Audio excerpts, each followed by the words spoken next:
In this video, I'm going to show you how to attach a flat button. Flat buttons are the buttons with either 2 or 3 holes. I'm going to show you how to attach them with hand sewing and also how to do it on your machine. So let's get started. The first thing you want to look at placing your buttons is on your pattern, there should be a series of marks.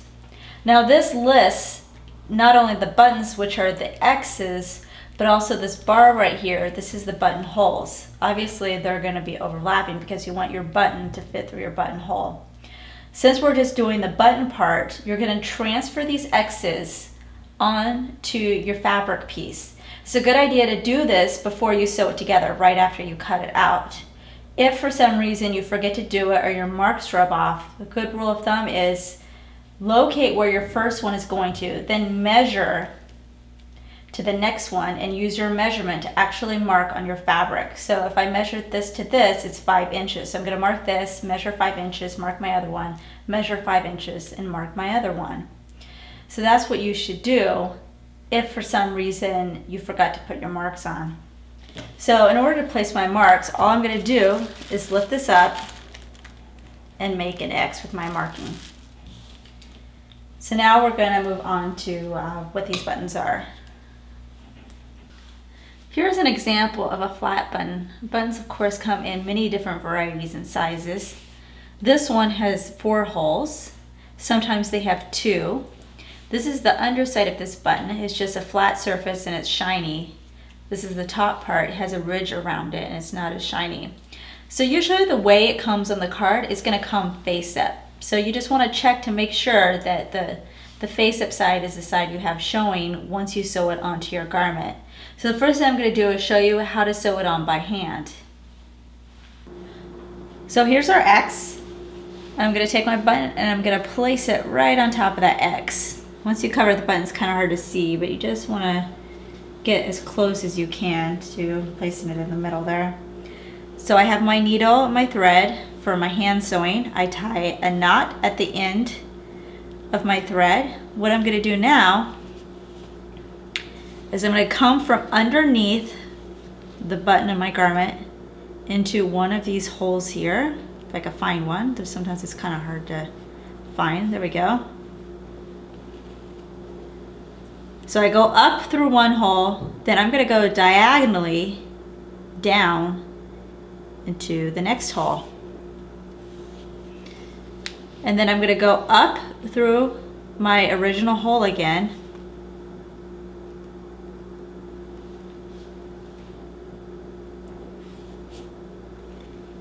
And then I'm going to go down again through the one that's diagonally across from it. So I'm going to do this about 10 times. And what you want to do is make sure that you're pulling your thread all the way through and making sure that it's secure but not too tight, because you don't want your button so tightly sewn onto your garment that it's really hard, it has no give to go through the buttonholes. So I'm going to go through this one more time. And I said 10 times, but just for demonstration purposes, I'm only going to go through this about 5 times. So once I've gone through these 2 holes that number of times, and I feel like, yeah, it's pretty secure on there, I'm now going to go through one of my other holes. So I'm going to go through this one here on top if I can find it. Oops, wrong one. And now I'm going to go 10 times through this way diagonally. So at first I'm going this way and now I'm going this way. So now I'm going to go back and forth again. And once you know you've done a number of times and you feel like the button's pretty well on there, you're going to flip over to the back side of the garment where the button is sewn on, and you're just going to tie a knot with your thread.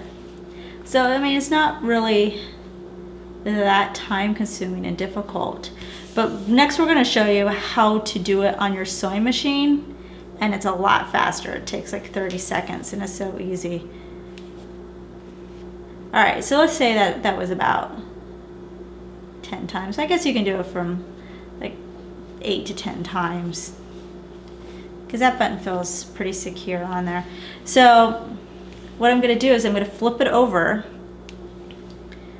I'm going to grab one of my little threads that I have here, pull my needle through, then this creates a loop, and I'm going to put my needle through that loop, pull all the way through. So that creates a knot, and I'm going to do it again just because I always like to do a couple of knots so I make sure that it's really secure in there.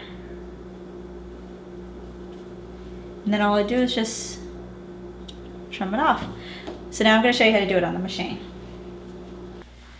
The first step on what you need to do is lower the feed dog. These are these little ridges. They're right underneath your presser foot. And what they do is they move up and down, and they move your fabric forward.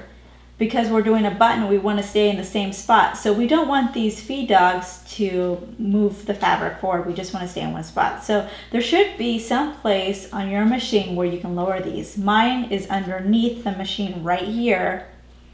And I have a little dial, which you probably can't see. On one side, I have a picture that shows the little teeth, and on the left side, it just shows it completely flat. So the left side is going to be no feed dog. So I'm going to move my little dial, and you'll see up here, these are going to pop down. There they go. So now when I start sewing, the fabric is not going to move forward. If I move this back to feed dog, for my particular machine, they don't pop up until I start sewing or I move my needle up and down. So now they're back up. So now I'm going to move them back to the left. They pop down. The fabric's not going to move. If I move it to the right, now the fabric will continue moving. So now we're going to move on to the next step in preparing to sew on a button. My feed dog is now down, so my fabric's not going to move forward at all. The next step, what I'm going to do is I'm going to take off my foot here. Mine just pops off, but you might have to unscrew yours. There's usually a screw right here to take the whole foot off. I'm going to pack that away. I'm going to now switch my machine so it does a zigzag stitch. So now it's going to do zigzag, but since the fabric is not going to move forward, all my needle's going to do is just move back and forth and stay in, one line. Just start here and then go here in the back. So I'm going to take my button now, and I'm going to place it underneath my needle. And I'm going to make sure that the needle goes through one of these bottom holes here. I'm also going to lower the last portion of my foot to secure the button, but if your foot doesn't go all the way down like that, you can just hold it with your finger. Just be careful that you don't get your finger underneath the needle. So my zigzag stitch, the average is about a 3.0. That's the standard zigzag. So all I'm going to do is just move my needle forward to make sure that it goes into both holes, which it does. So that's great. If yours is off a little bit, you may have to adjust the width of your zigzag to make sure that it fits, either, make it a little larger or make it a little smaller. So since that works, I'm now going to take my needle out, and now I'm ready to sew the real thing. So I'm going to drop my bobbin back in here. Okay. So now what I'm going to do is I'm going to take my garment that I want to sew a button on. I'm going to slip it under here to where my X is, and then I'm going to take my button and place it right on top of that X. Okay, and I'm just checking to make sure that the X is there. Then I'm going to lower the foot to secure my button, or use your finger. I'm going to make sure that it goes into the hole. You might have to adjust it just a little bit because you don't want to hit the actual button, or you might actually break the needle. So I'm going to go a couple of times just by hand to make sure that it does go through each hole. And once it has, I'm then going to use my foot pedal and just go back and forth a few times. Maybe like 15 times. Once I've done that, I just move it forward. So now I'm going to do my other two buttons. My other two holes on the top of my button. So I'm just going to do it by hand to make sure that it goes through both holes properly and it's not hitting the button. And then I'm just going to use my foot pedal and go back and forth on that.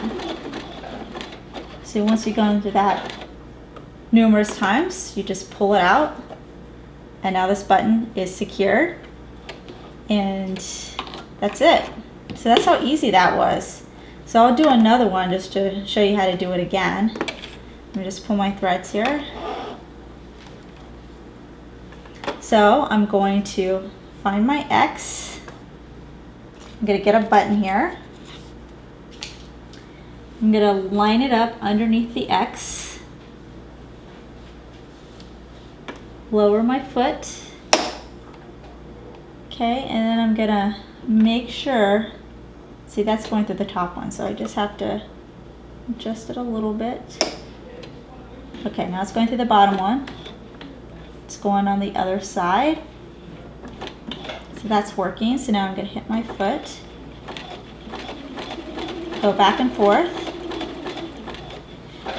And I like doing it on the machine better because it looks more professional. It's a cleaner look, and also it's a lot more secure than doing it by hand.